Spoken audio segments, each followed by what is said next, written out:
that the decrease in the cruelty of life on this planet is reason to indemnify, to exonerate life on this planet of its innumerable crimes.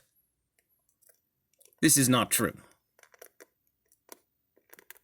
Life must be trustworthy. Life must never behave in this way to be worthy of the life that has been given.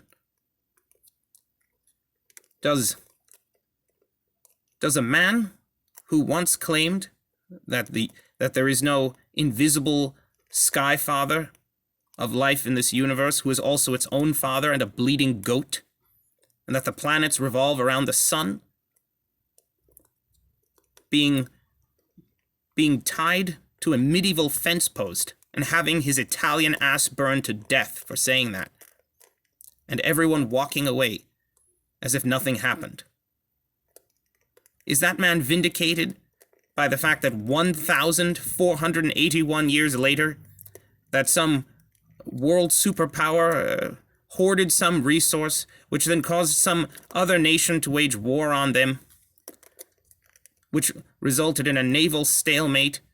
Then one nation attempted to sell illegal drugs to the other one, resulting in a completely different war in another part of the world, too close to someone else's trade routes, which, due to a series of defensive alliances, sparked a global conflict that completely redrew the geographical and political landscape of the world, resulted in these people changing their laws to this, changing their leadership to that man, which resulted in these people getting freed from bondage, and some of those people were loyal to the people who wanted to enslave those people, resulting in a completely different civil war. And so now these people wear mohawks, and those people are Hicks, and now there's a UN who then decides that that country that killed that man by burning them to death on a stake will no longer be allowed to participate in the international trade and commodities market, causing them to be reduced to a nation of poor farmers who then form Gold Star groups of nationalistic groups to terrorize foreigners. What does that have to do with that man? Who did that vindicate? No one.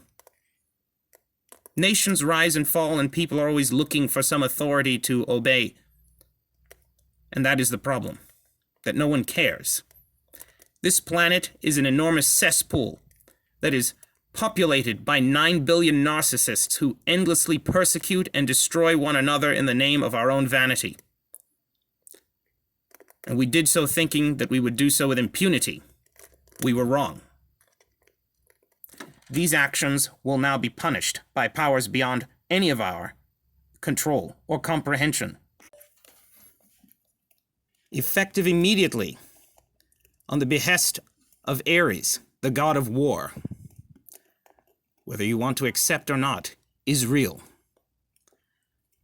To wage war on the remaining populations and resistance that exist on the planet Earth.